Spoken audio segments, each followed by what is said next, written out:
Assalamualaikum warahmatullahi wabarakatuh. Kami dari kelompok 8 akan membahas tentang sastra angkatan 1980 sampai 1990. Anggota kelompok 8 terdiri dari 5 orang, yaitu Fanya, Valeriana, Yuani, Zuzaeli, dan juga Syafira.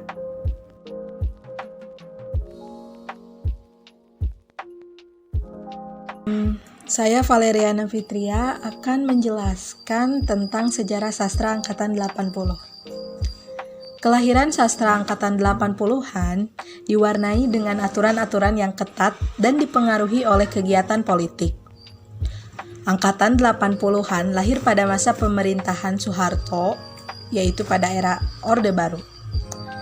Masa di mana jika ada sebuah karya yang sifatnya dianggap provokasi, mengancam, melecehkan, menyinggung, dan merugikan, maka akan langsung ditindaklanjuti oleh Soeharto.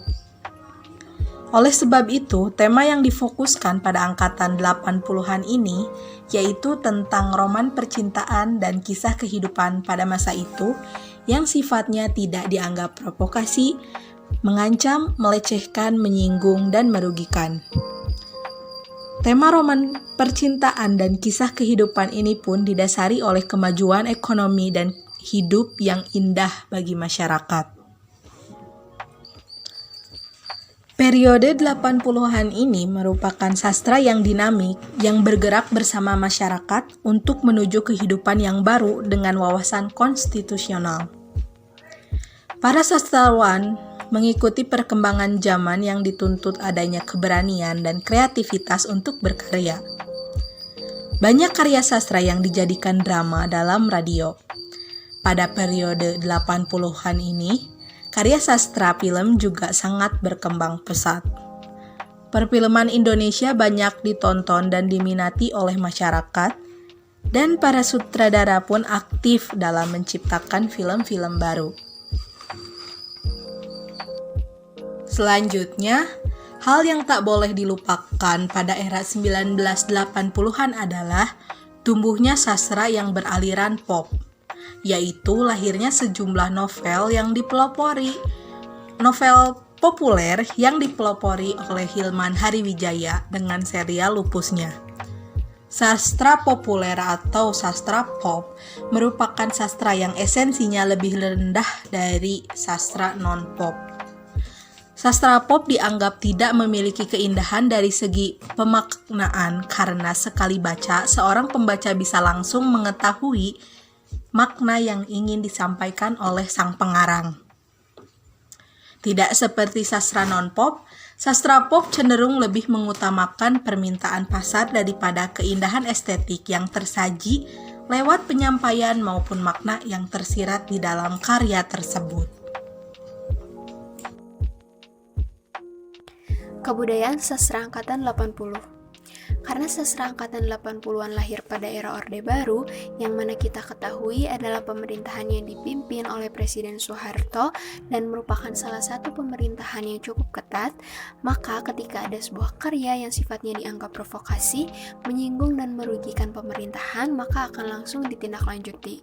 Contohnya saja adalah majalah Jajah yang terkenal waktu itu sampai berhenti terbit, padahal majalah tersebut memuat masalah-masalah budaya bangsa dan kesenian Indonesia.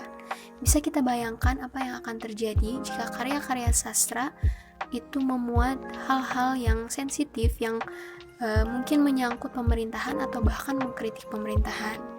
Nah, itulah yang melatar belakangi mulai bermunculannya karya-karya sastra dengan tema roman percintaan. Dua sastrawan wanita Indonesia yang menonjol dengan fiksi romantis yang menjadi ciri-ciri novel mereka adalah Mirawe dan Margate. Bertolak belakang dengan novel-novel balai pustaka yang masih dipengaruhi oleh sastra Eropa abad ke-19, di mana yang menjadi cirinya itu adalah tokoh utama yang selalu dimatikan untuk menonjolkan rasa romantisme dan idealisme. Sebaliknya, pada karya-karya era 80-an ini biasanya tokoh utama selalu mengalahkan peran antagonisnya. Ada pula Nurhayati Dini yang merupakan salah satu sastrawan wanita Indonesia yang juga menonjol pada dekade 1980-an dengan beberapa karyanya antara lain Pada Sebuah Kapal, Namaku Hiroko, Labarka, Pertemuan Dua Hati, dan Hati Yang Damai. Salah satu ciri khas yang menonjol pada novel-novel yang ditulisnya adalah kuatnya pengaruh dari budaya barat, di mana tokoh utama selalu atau biasanya mempunyai konflik dengan pemikiran timur. Beberapa sastrawan yang dapat mewakili dekade 1980-an ini antara lain adalah Remi Silado, Seno Gumira Aji Dharma, Kurniawan Junaidi, dan beberapa sastrawan lainnya. Maka dari itu dapat kita simpulkan kebudayaan sastra angkatan 80-an itu didominasi oleh karya-karya sastra yang bertemakan roman percintaan, di mana tokoh utamanya itu selalu bisa mengalahkan tokoh antagonisnya dan biasanya memiliki konflik dengan pemikiran timur. Selanjutnya, karakteristik dari sastra angkatan 1980-an dan 90-an. Setiap angkatan sastra mempunyai karakteristiknya masing-masing yang membedakan dengan yang lain. Berikut adalah karakteristik sastra angkatan 1980. Yang pertama, puisi yang dihasilkan bercorak spiritual religius. Yang kedua, sajak cenderung mengangkat tema tentang ketuhanan dan mistikisme. Yang ketiga, sastrawan menggunakan konsep improvisasi. Yang keempat, karya sastra yang dihasilkan mengangkat masalah konsep kehidupan sosial masyarakat yang memuat kritik sosial, politik, dan budaya. Yang kelima, menuntut hak asasi manusia seperti kebebasan. Yang keenam, bahasa yang digunakan realistis, yaitu bahasa yang ada di masyarakat dan romantik. Yang ketujuh, terdapat konsepsi pembebasan kata dari pengertian aslinya. Yang kedelapan, mulai menguat pengaruh dari budaya barat. Yang kesembilan, didominasi oleh roman percintaan. Yang kesepuluh, novel yang dihasilkan mendapat pengaruh kuat dari budaya barat yang tokoh utamanya mempunyai konflik dengan pemikiran timur dan mengalahkan tokoh antagonisnya. Berikutnya, ada kelebihan dan kekurangan dari sastra angkatan 80 hingga 90-an. Kelebihan yang pertama yaitu memiliki wawasan estetik yang luas. Kedua, bertema tentang roman percintaan dan kisah kehidupan yang indah bagi masyarakat. Yang ketiga, menekankan pada pemikiran dan cara penyampaian dalam karya sastra. Yang keempat, sastra yang dinamik yang bergerak bersama masyarakat Indonesia untuk menuju kehidupannya yang baru dengan wawasan konstitusional. Kelima, para sastrawan pada era 80-an mengikuti perkembangan zaman yang dituntut adanya keberanian dan kreativitas untuk berkarya. Yang keenam, periode 80-an ini karya sastra film juga berkembang pesat. Yang terakhir, karya sastra era 80-an ini juga tumbuh sastra yang beraliran pop. Selanjutnya, ada kekurangan dari karya sastra angkatan 80-an. Yang pertama, karya sastra angkatan 80-an diwarnai dengan aturan-aturan yang ketat dan dipengaruhi oleh kegiatan politik. Yang kedua, karya sastra yang lahir pada tahun 80-an dipengaruhi proses depolitisasi. Yang ketiga, sastra yang muncul tidak sesuai dengan realitas sosial politik, serta tidak menunjukkan kegelisahan dan kesakitan kolektif masyarakat pada masa itu. Kami akan membahas salah satu karya sastra angkatan 80-an, yaitu puisi Sembah Yang Rerumputan karya Ahmadun Yosi Herfanda. Berikut adalah puisinya.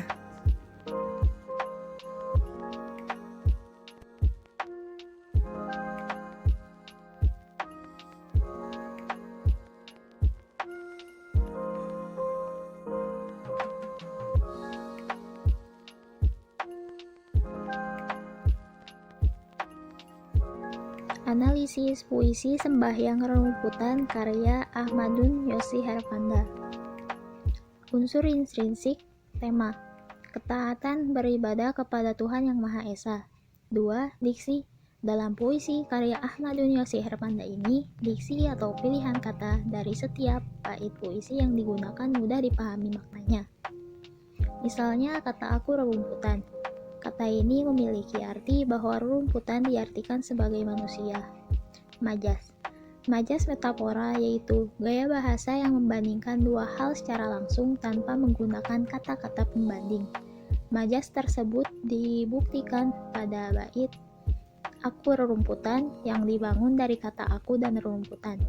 Kata aku berarti orang pertama atau tunggal. Secara sistematis, kata aku tersebut membayangkan adanya seseorang baik laki-laki atau perempuan sebagai kata ganti atau sebutan orang pertama tunggal, dan jelas menunjukkan adanya manusia. Majas personifikasi yaitu gaya bahasa yang menggambarkan benda-benda mati seolah-olah memiliki sifat seperti manusia. Majas tersebut terdapat pada bait topan menyapu luas padang. Kalimat tersebut mengartikan seolah-olah angin sebagai benda mati dapat menyapu halaman yang luas. Citraan. Citraan penglihatan yaitu citraan yang dapat dilihat oleh mata manusia pada umumnya. Terdapat pada bait topan menyapu luas padang. Citraan pendengaran yaitu citraan yang dapat didengar. Terdapat pada bait tapi zikirku menggema. Citraan perasaan yaitu citraan yang dapat dirasakan. Terdapat pada bait yang rindu berbaring di pangkuan Tuhan. Amanat. Janganlah goyah dalam mengerjakan ibadah sholat walaupun sedang tertimpa suatu cobaan atau musibah. Nada. Nada yang tepat untuk membacakan puisi tersebut adalah nada tenang dan khusyuk. 7. Perasaan. Perasaan yang tergambarkan dalam puisi tersebut adalah menenangkan. Unsur intrinsik. Nilai agama sudah jelas dalam puisi tersebut mempunyai nilai agama yang sangat kental dan kuat. Puisi tersebut mengajarkan tentang ketaatan kita sebagai manusia dalam mengerjakan kewajiban kita kepada Tuhan Yang Maha Esa, terutama dalam mendirikan ibadah sholat dan tetap sabar walaupun mendapat suatu cobaan. Nilai moral dalam puisi tersebut mengajarkan tentang bagaimana seharusnya kita bersikap dan berperilaku yang baik dalam menjalankan kehidupan bermasyarakat. Makna puisi. Kata sembahyang memiliki arti menyembah, memuja, yaitu hubungan antara manusia sebagai ciptaan dan penciptanya melalui sebuah ibadah langsung dengan Sang Khalik. Kata walau memiliki arti meskipun. Kata ini menyatakan sebuah perbandingan. Itulah hasil penjelasan dari kelompok kami mengenai sejarah, kebudayaan, karakteristik, kekurangan dan kelebihan dari karya sastra tahun 80-an hingga 90-an. Kami juga menganalisis salah satu karya sastra tahun 80-an, yaitu puisi Sembahyang Rerumputan karya Ahmadun Yosi. Sekian dari kelompok kami, kurang lebihnya mohon maaf. Wassalamualaikum warahmatullahi wabarakatuh.